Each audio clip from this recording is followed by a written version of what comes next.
Science and spirituality, the 5 ways to tap into the divine. Let's get into it.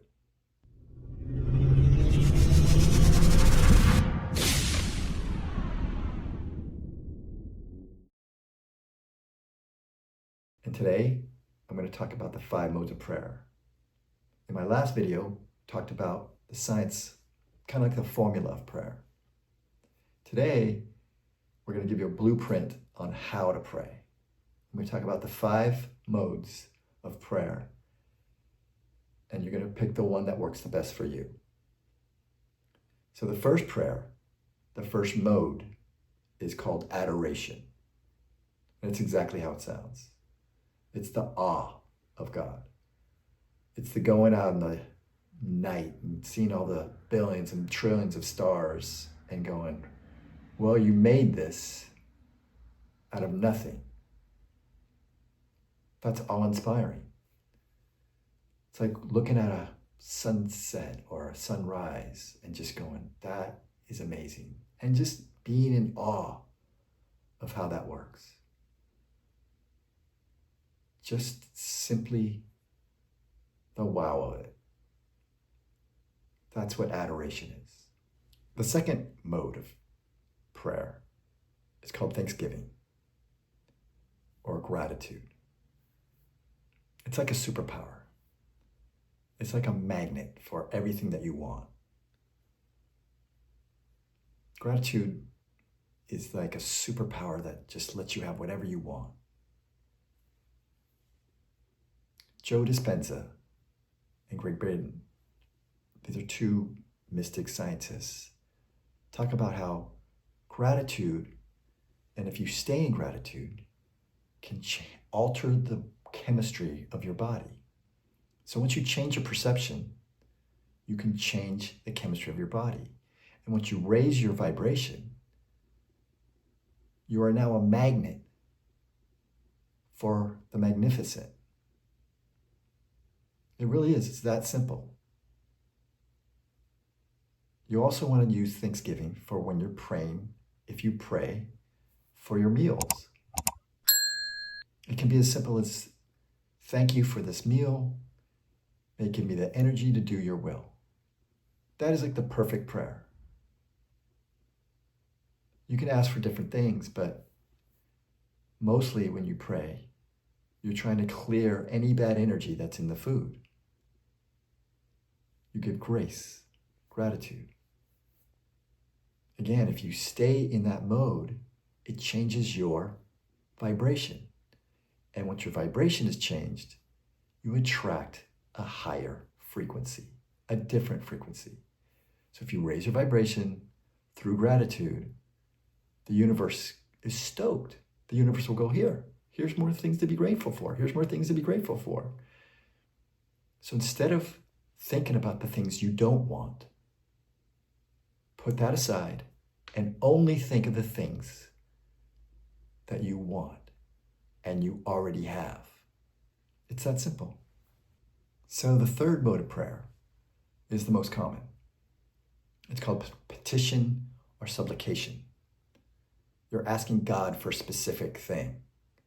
It's the famous, God, you get me out of this one and I'll make you a superhero. Or the foxhole prayer.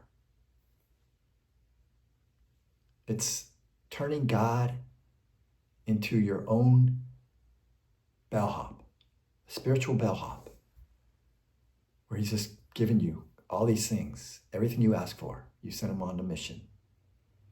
It's like turning God into this giant cosmic vending machine. Especially here in the West, we want money, power, sex, pleasure, name, and fame. Or that my team wins. Or that I get that job promotion. All these angst, all this begging is a vibration. Well, the universe only goes on vibration, frequency, and energy. So when you go to God with lack, or the universe with lack, that's what the universe is going to give you. So you can't pray for what you don't want, because that's exactly what you're going to get. You have to pray for what you want. The fourth mode is known as intercession. What is intercession? Intercession just means others. You're going to pray for other people. You're going to be like a spiritual MVP, a cosmic conduit. You're going to pray for them. You don't need to tell them, oh, I'm praying for you. I got you on my prayer list. Just have them on there. So you're going to do the same thing you do for yourself. But now you're going to direct it to someone else. You're going to make sure that they're healthy, happy, calmer, more at peace. Whatever it is that they need, they'll tell you. And now you're just going to pray for them. You're going to push for them. What does push mean? Push means pray until something happens. Just push for them. Visualize them getting better. It's been scientifically proven that these prayers work and help people. The last mode of prayer is known as contemplative prayer. I learned contemplative prayer by reading a book from Thomas Merton. He was an abbot monk. But he didn't just study Christianity. He studied all other religions. So contemplative prayer, or it can be called centering prayer, is you no longer asking for God for something, no longer begging for something, no supplication. You're emptying your mind. It's similar to being in a meditative state. You need to clear your mind and just listen to God. Remember, intuitive knowledge of the void constitutes illumination. So what you need to do is sit and be as quiet as you possibly can and listen to see what the divine has to say to you.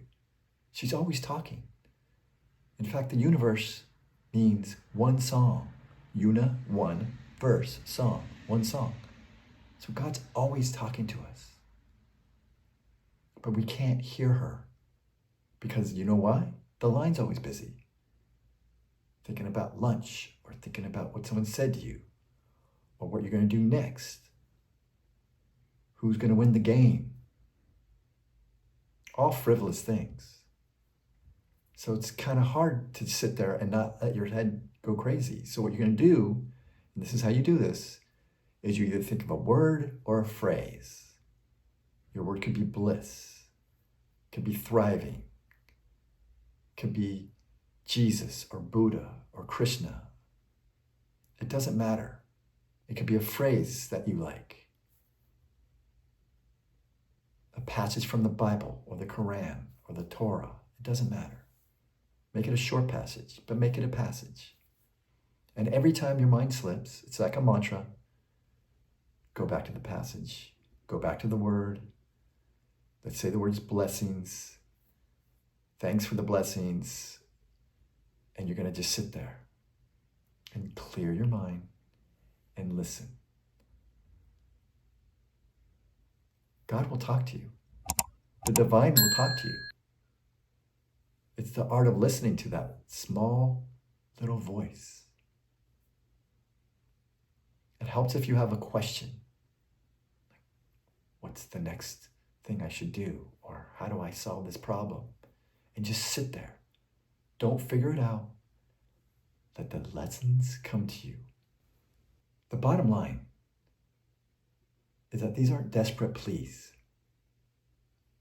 You're just getting in alignment with which is already yours. You're just getting in alignment with the divine, with the cosmos, with the universe.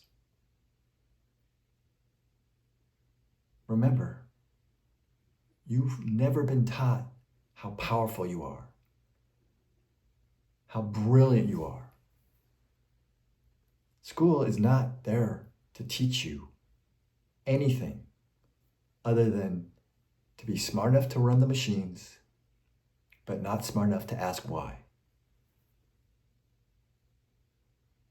We live in the universe of infinite possibilities. everything always works out for you. Walk around and conduct your day as if success were inevitable. The 5 modes of prayer: adoration, thanksgiving, petition or supplication, intercession, which is praying for others, or contemplative prayer or centering prayer, where you're listening to the divine.